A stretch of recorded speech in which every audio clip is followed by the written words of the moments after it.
дойдат.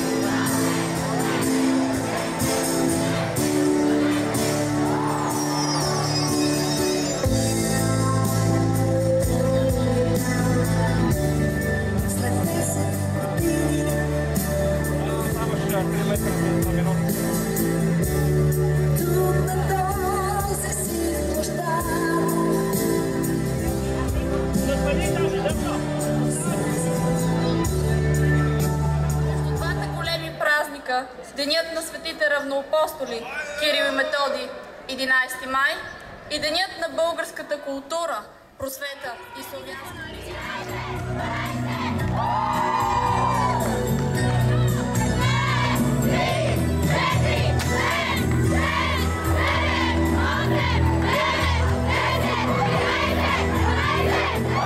Аплодирайте 12 Б клас, професия икономист-менеджер, с класен ръководител Мариана Анталапичева. Моля, аплодирайте 12 Б клас, специално с технико-земеделие, с класен ръководител госпожа Соня Терзийска.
което ви вълнува най-силно в този тържествен момент.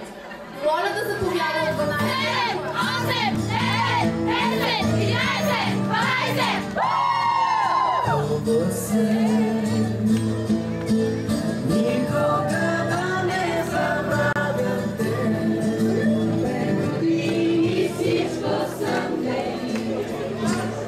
Знаех, че ще дойде време за раздяла.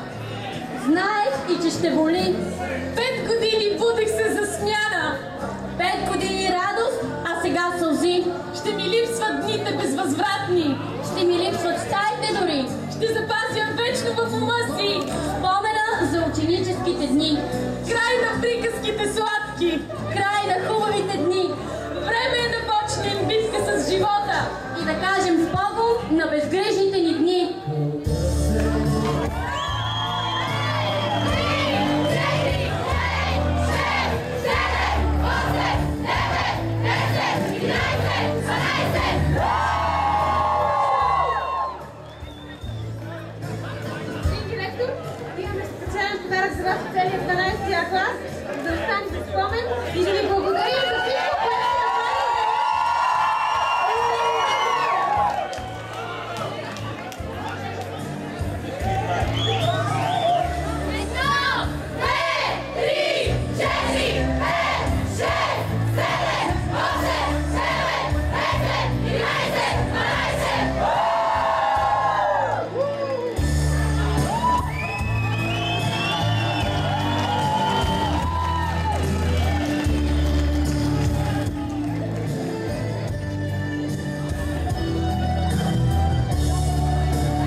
2005-та. И пак септември, и пак юни, и така 4 години. Те не бяха безмислени и не отлетяха като миг. Това са годините на нашето обучение в Земеделската професионална гимназия град Сандански. Това са годините, които ще запомним с труда, който положихме, с радостите, които преживяхме, с сълзите, които проляхме. Но ето, че днес ни е трудно да се разделим всички тези 4 години. Онова, което до този момент ни се е струвало досадно и скучно, сега ни е мило и скъпно. Учители, това ни помогнахте да проумееме вие, нашите учители.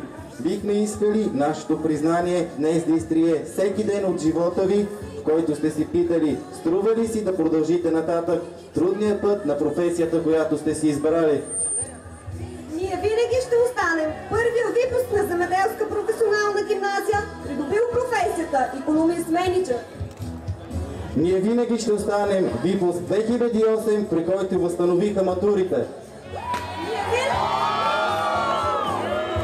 Ние винаги ще останем част от випуск 2008, който все още не знае дали ще има право да продължи да положи държавен изпит и така да придобие професионалната си квалификация.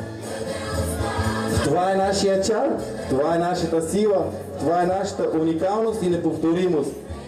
Днешният ден се намира на тънката граница между едно старо вчера и едно съвсем ново, неизвестно утре. Днес ще бъдем красиви, блестящи, дръзки, луди и непокорени. Днес ще бъдем сияещи, ликуващи. Подарете ни вашите усмивки. Днес е нашият ден. Стоим на прага и трябва да прекрачим към бъдещето. Изпитваме радост, любопитство и страх. Да, страх от това, което ни очаква. Страх за това, което ще оставим след себе си. Ние ще успеем, защото имаме подкрепата на родителите си, имаме подкрепата на приятелите си, имаме подкрепата на учителите си. Защото нас всички ни има. Благодарим!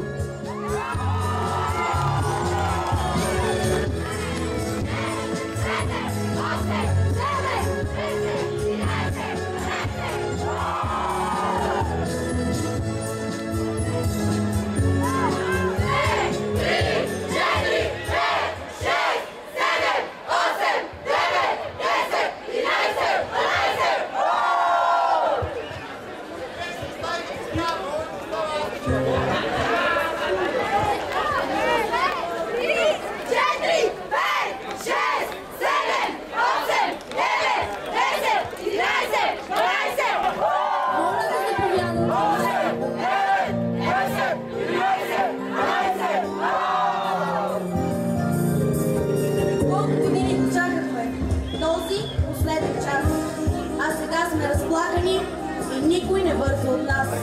Сякаш са старите чинове. Всеки е вързан с въже. Тук от дечица преминахме, млади жени и мъже. Влюбени всички се гледахме в клас. В клас ни е толкова добре. Нека звънете последен, времето бухнало спре. Ще тръгнем по пътища нови. Животът сега е пред нас. Ще има скръп и неволи, много радост и смях. Но винаги ние ще помним последния час, когато всички ние бяхме от един и същи клас. Нека избършем сълзите от очите си, нека да се хванем за ръце, нека забравим всички лоши и неприятни спомени. Нека в този ден запомним добрите и щастливи моменти. Нека с чиста съвест и сърца да погледнем към идните дни. Нека всички вие ни запомните такива, каквито сме. Необуздано будни, с различни светове, красиви, умни, с грейнали очи, но понякога неразбрани и от учителите дори. Грешници сме, да, арогантно непокорни, но следвахме една звезда, за която мислихме, че е нашата съдба. Нека благодарим на хората, които 4 години ни търпяха и разбираха, прикриваха и се грижаха. Нека им кажем, учители, благодарим ви. Нека не мислим вече за миналото. Нека настоящето бъде добро. Нека бъдещето ни да е щастливо. Нека не тъгуваме чак тъй до болка. Да, сега се разделяме. Няма да се виждаме всеки ден. Няма да вършим пакости и удори, както до сега. Но ние в сърцата си ще останем близки и свързани един с друг. Никога няма да забравим вторият си роден дом. В себе си винаги ще пазим частица от този период. Нека си пожелаем здраве, щастие и късмет. Нека след години да се срещнем всички отново, заедно на куп. И нека и тогава се сетим за този ден, тъй болезнен за нас. Нека животът ни да бъде лек, но за жалост и нашето време мина. Чуваме отново последния звънец. Сега е момента да кажем: скъпи учители, благодарим ви! Благодарим ви за всичко това, което направихте за нас. Съученици, приятели, дойде момента, в който наистина ще се разделим. Нека си пожелаем един на друг сполука в идните дни и на добър час!